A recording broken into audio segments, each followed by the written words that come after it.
જો એનડીએ સરકારની હંમેશા પ્રાથમિકતા રહેલી છે કે જીવન જરૂરિયાતની ચીજ વસ્તુઓ હંમેશા અત્યંત સરળતાથી ઉપલબ્ધ પણ રહે અને એના ભાવ પણ કંટ્રોલમાં રહે. સામાન્ય રીતે આંતરરાષ્ટ્રીય કુદરતી આપત્તિઓ અને યુદ્ધની પરિસ્થિતિમાં આપણે જાણીએ છીએ કે પુરવઠા માંગ આધારિત એનો ભાવ હોય છે, પરંતુ સરકારની પ્રાથમિકતા પુરવઠો ઉપલબ્ધ કરાવવાની પ્રાથમિકતા હોય છે.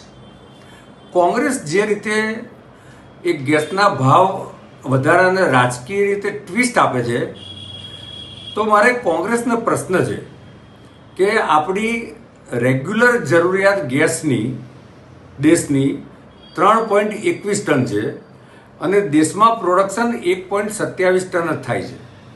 તો 60 વર્ષ સુધી કોંગ્રેસે આ ઉત્પાદન વધારવા માટે શું પગલાં લીધા એ કોંગ્રેસ જણાવે. શું કોંગ્રેસને આ પ્રકારની આયાત કરવામાં એમના વ્યક્તિગત રીતે લાભ થતા હતા? પાર્ટીનો કોઈ બેનિફિટ હતો?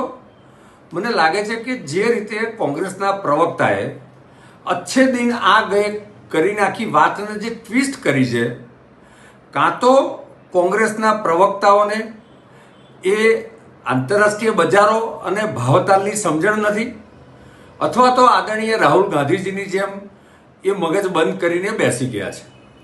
આ એ જ નરેન્દ્રભાઈની સરકાર છે કે કોવિડ હોય કે યુક્રેન યુદ્ધ હોય કે કોઈ પણ પરિસ્થિતિ, નાના મોટા અનેક યુદ્ધો ચાલ્યા કરે છે, એમાં પણ સતત જીવન જરૂરિયાતની ચીજ વસ્તુઓના ભાવ કાબૂમાં રાખ્યા છે.